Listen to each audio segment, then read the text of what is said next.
In this cooperative game for 1 to 4 players, players need to survive the horror on a macabre island and escape alive in the Heart of Darkness. And today we'll be teaching you how to play In the Heart of Darkness, game designed and published by the Moon Girl. And hello everyone, it's Stella. And Taryn from Meeple University. Okay, let's go to the classroom. In the Heart of Darkness, players are protagonists who are marooned together on this dark and cursed island. Players must work together under the cover of silence to complete quests and signal rescue at the lighthouse, all the while avoiding terrible creatures as they break down the gates, attack the protagonists, and march their way into the Heart of Darkness. Death is not the end, since, regardless of player count, you'll have 7 protagonists with which to rescue the survivors.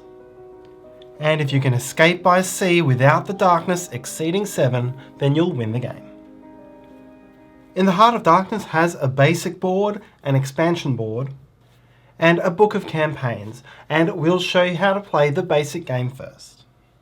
To set up, lay out the main board, and place the darkness counter at 1. From the spawn deck, remove any cards showing the expansion icon, and then shuffle the rest into a face-down deck. From the loot deck, remove any cards showing the expansion icon, set aside the 7 cards labelled personal item, and then shuffle the rest into a face-down deck. Shuffle the curses and shuffle the protagonists. Each player takes 1 protagonist at random and forms a starting hand by taking its personal item, that is the card which matches this icon on the card, and then drawing 4 other cards from the top of the loot deck, looking at them and choosing 1 to discard and 3 to keep. Discarded loot cards are discarded face down, and leftover protagonists and personal items are kept for later use. Each player's standee begins at the stranded ship. Note that each protagonist has a special ability which may be used through the game. Keep the other tokens and dice nearby ready for use. You may not need all of these in the base game, some of them are used in the campaign. And keep the other standees nearby ready for use. That includes the remaining protagonists and then all of the enemies, which from weakest to strongest are the crawlers, devourers, and the guardian. You're now ready to play. In the Heart of Darkness is played in rounds, as many rounds as it takes to meet a win or lose condition, and each round is played in 3 phases. First is spawning, in which you'll draw a number of spawn cards, and this will determine which creatures will come onto the board and where. Second is player turns, in which each player will take 1 turn to take a number of actions on the board. And third is advanced creatures. All of the enemy creatures on the board may move, attack, or perform other negative effects against the players. To win the game, the players must achieve 2 things. Firstly, they must collectively find from the loot deck and complete a number of quests equal to the number of players. Secondly, they must escape the island, which is done by finding at least 3 sets of radio parts, to have 1 player take those parts to the lighthouse to send out the signal, survive at least 1 more round for the rescue boat to arrive at the harbour, and have all players at the harbour ready to escape. Players will lose the game if darkness ever exceeds 7, or if too many of the game's 7 protagonists have been killed. In the Heart of Darkness is a game of highly restricted communications. Thematically, the island is shrouded in the silence, preventing the protagonists from interacting safely with each other. What this means for you when you play the game is that you're not allowed to make any verbal or non-verbal communication among the players about the game state, except in any specific scenarios which will be described through the rules. This counts everything from discussing to try to optimize a move, all the way down to groaning at someone else's move if they've done something you don't like. Any player who breaches the silence is punished by drawing 2 curse cards into hand. We'll learn more about curses later on.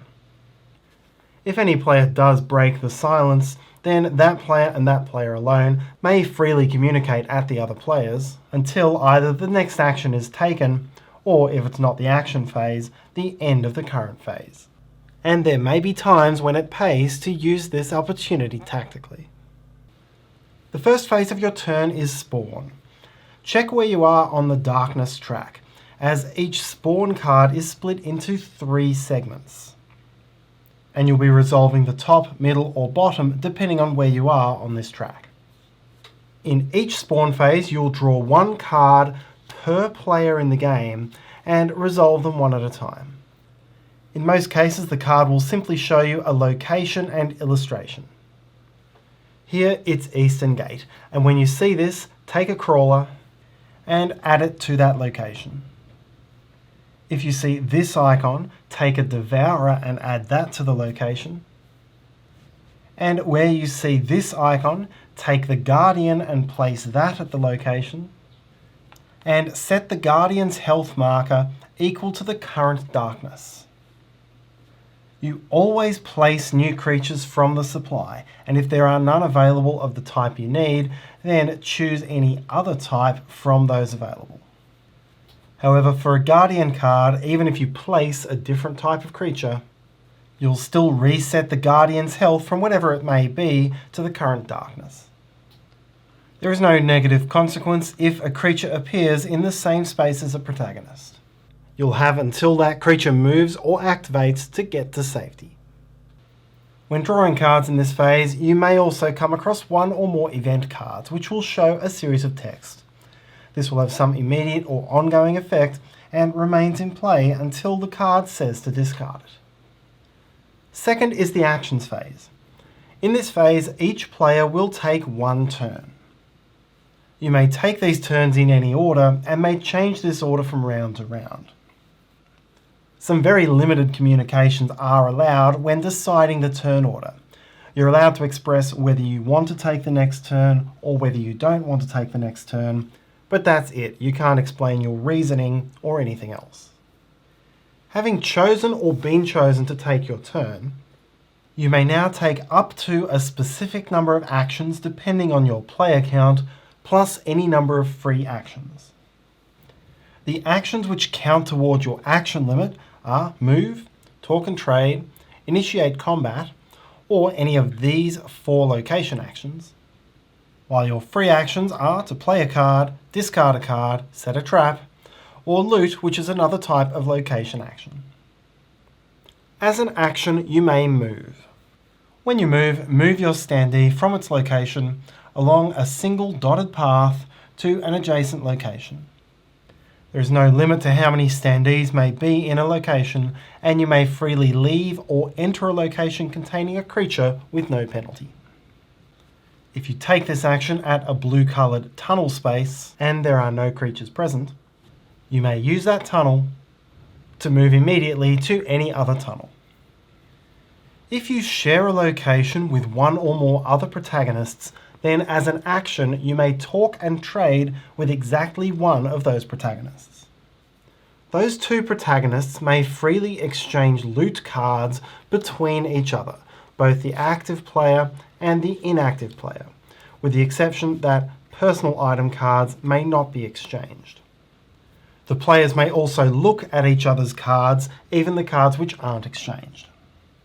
On top of that, the players controlling these protagonists are allowed to break the silence and freely talk quietly between each other. You must take care here. If you're playing with more than 2 players, this has to be a private conversation just between these 2 players, meaning you should whisper to each other, or perhaps use pen and paper or text message. If any other player at the table gets involved in this discussion, it counts as breaking the silence. If you're at a location with 1 or more creatures, then as an action you can initiate combat against all of those creatures at your location. You may do this action at most once per location per turn. You'll resolve combat using a roll of dice. Firstly, determine your current strength. This icon on your protagonist card determines your starting strength, and if you take damage through the game, you'll lose strength by gaining these strength tokens. So as it's laid out here, Madame Rose has a strength of 1 and Explorer Vince has a strength of 2. But if Vince had previously taken 1 damage, then Vince's current strength for this combat would be 1. Next, if you have 1 or more weapon cards in your hand, you may play exactly one of these weapons into the combat. Now take 1 die for each of your strength and any additional dice listed on the weapon. You will roll these dice trying to roll the heart symbol. Each of these counts as a hit. Each hit that you roll lets you kill a crawler, or kill a devourer, or if you're fighting the Guardian, reduce the health of the Guardian by 1. Only when its health reaches 0 is it killed.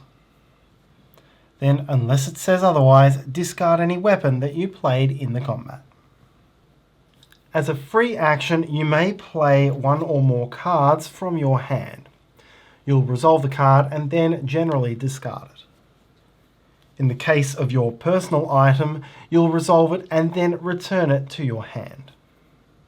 2 common types of cards are traps and rituals. When you play a trap, you will attempt to craft a trap, and you'll do a strength test using your current strength plus or minus any modifiers on the card. Roll the dice, and if you roll any hits, gain a trap token. You may hold any number of these. Then, whether it was success or fail, discard the card. If you don't want to leave the crafting of the trap up to chance, then you could go and use the location action at the old military complex as an action. In this case, you must be in the location with no creatures, and then play the card while automatically passing the strength test without a roll. You may use the location once per turn. As a free action, a protagonist may drop a trap token it is carrying in its current location. This has no immediate effect, but will trap and kill creatures when they move into it. Trap tokens can be exchanged during a talk and trade action. If, as a free action, you attempt to play a ritual card, then you'll be attempting to resolve some sort of effect which is printed on that card, and these are usually quite tactical and situational.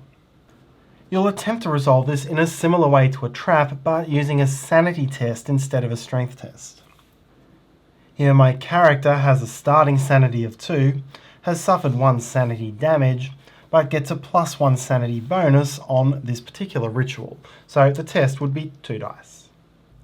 If you score at least 1 hit, then resolve the ritual. However, unlike the traps, rituals can backfire.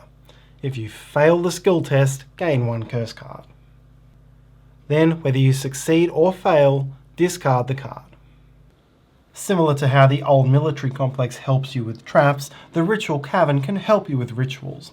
And if you're in the ritual cavern and there are no creatures present, then once per turn, you may spend an action to resolve a ritual without having to roll the dice. As a final note on traps and rituals, do note that there are some negative modifiers on die rolls in the game.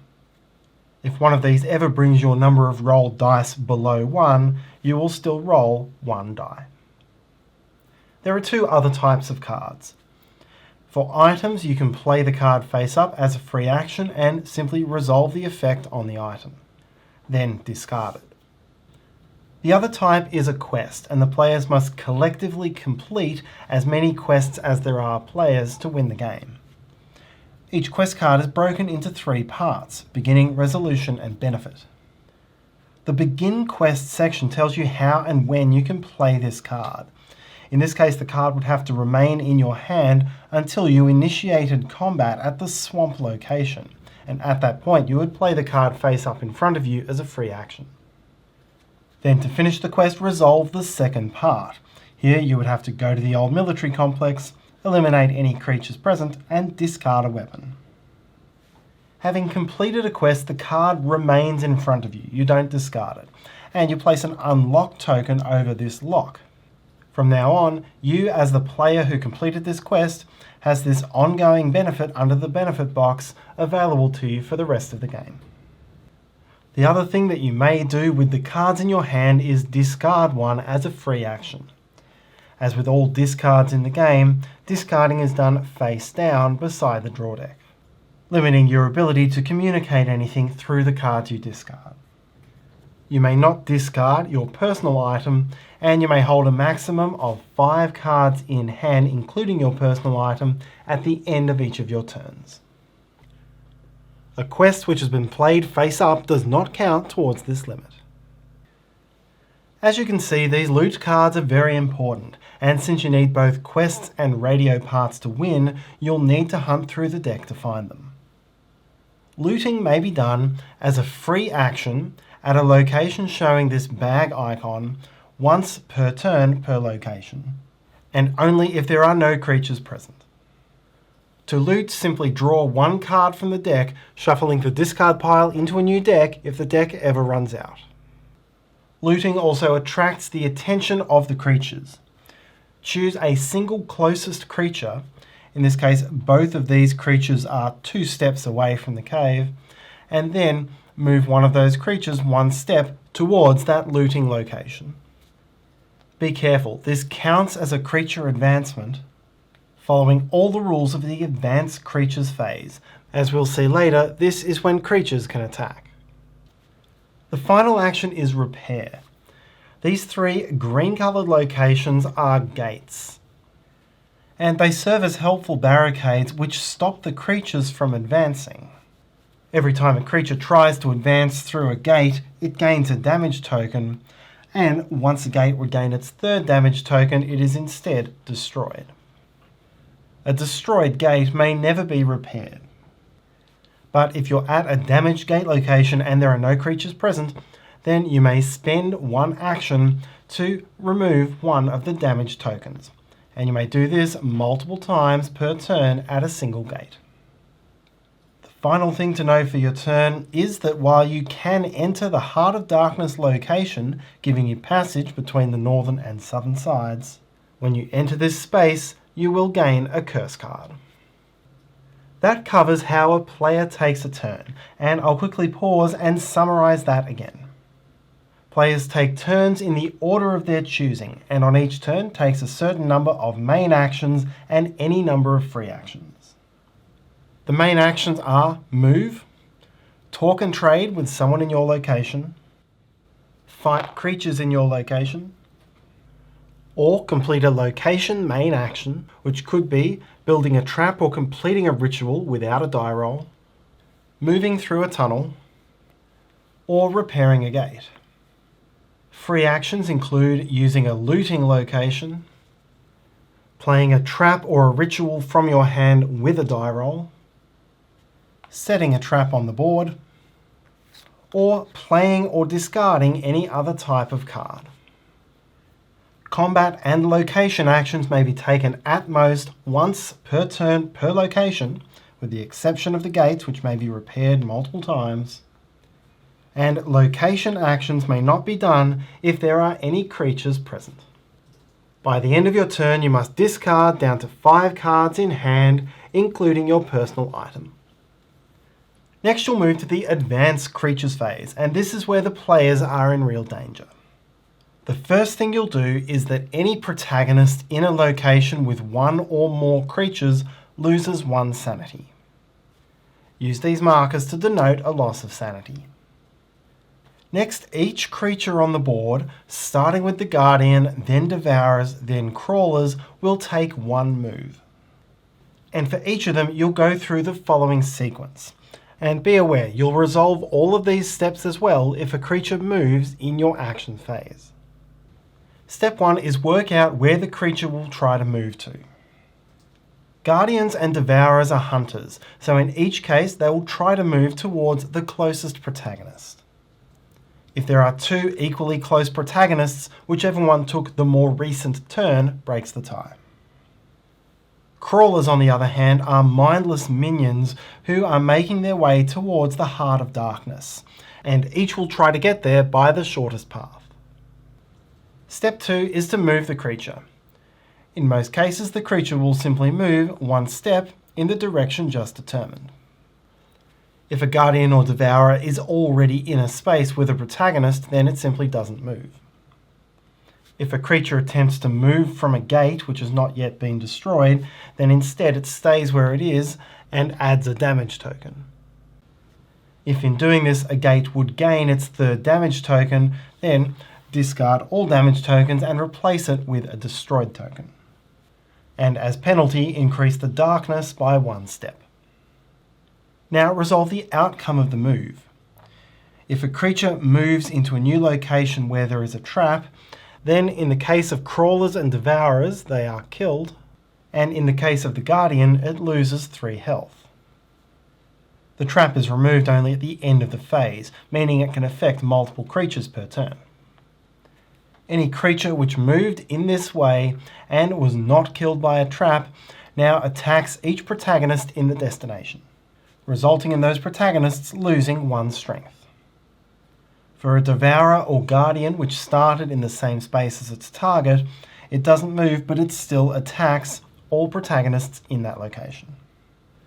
Note that a crawler trying to move through the gate would attack the gate but would not attack a protagonist, while a devourer or guardian would attack the protagonist instead of the gate. Finally, if a crawler enters the Heart of Darkness, then remove it from the board and increase darkness by 1. Once each creature has advanced in this way, you'll proceed back to phase 1. Across the course of the video, we've seen a couple of different ways of gaining curses. You gain 2 curses if you break the silence, 1 curse if you fail a ritual, 1 curse if you enter the Heart of Darkness, or any other specific text effect. Curse cards go into your hand, and they count towards your hand limit, meaning they'll force you to discard item cards at the end of your turn. Each curse card has a specific effect printed on it, and this tells you under what conditions you're allowed to discard that curse. As soon as it's met, discard it face down beside the cursed draw deck. A protagonist can be killed in one of 3 ways: by running out of strength, by running out of sanity, or by gaining 4 curses. Whenever a protagonist is killed, shuffle its curse cards back into the curse deck, discard all tokens including crafted but unplaced traps, return your personal item to the box, place any remaining cards from hand underneath that protagonist's card, and lay the protagonist down wherever it died. Finally, increase darkness by 1. On a future turn, any protagonist in the location of the death may, as an action, pick up all of the cards left behind by the deceased. At this point, you can remove the protagonist's standee and card from the game. Whoever controlled the deceased protagonist still retains any completed quest cards. These still count towards the win condition, and their benefits may still be used by that player with other protagonists. Finally, a player who begins their turn with no protagonist draws a new protagonist at random from the draw deck, forms a starting hand as in setup by drawing 4 cards, discarding 1, and adding the new personal item to that hand, and places the new protagonist's standee at the village, rather than at the stranded ship as in setup. Once the draw deck of protagonists has run out, you're nearing one of the 2 lose conditions for the game. The next time a protagonist dies, there'll be no one left to replace it with. And at the start of that player's next turn, the entire team loses. The team also loses if darkness ever increases above 7. To win, the players must collectively complete 2 things in parallel: quests and escape. For quests, the players must collectively complete a number of quest cards equal or higher than the number of players. Meanwhile, escaping is a multi-step process. One protagonist must visit the lighthouse with 3 radio parts cards in hand and must discard those radio parts as a free action. This hails the rescue boat, which is placed on its darkened side at the harbour, and immediately increases darkness on the island to 5 if not there already. At the end of the full round after the darkened boat was placed here, the boat is flipped over to its face-up side. And the players win immediately if all surviving protagonists reach the harbour with the boat in this condition. You can add variety to your plays of In the Heart of Darkness by using the Western Shores expansion or the campaign book. Western Shores plays under the basic rules, and you'll shuffle the expansion spawn cards into the spawn deck, while you'll replace the base game's quests with the expansion quests. The campaign, on the other hand, is played in scenarios. The win condition may change completely from the one in the base game, and whether you win or lose a scenario, you'll score hope points and move on to the next one. Finally, the game allows rules for joining or leaving a game during a session. And you can do this at any time, except that you can't drop out after the boat has been hailed. The number of actions you'll take per turn adjusts as players enter or drop out. And that's how to play In the Heart of Darkness. Thank you so much for watching. Your like and comments are much appreciated. Subscribe to see what's coming, and hopefully you have a great day. See you next time.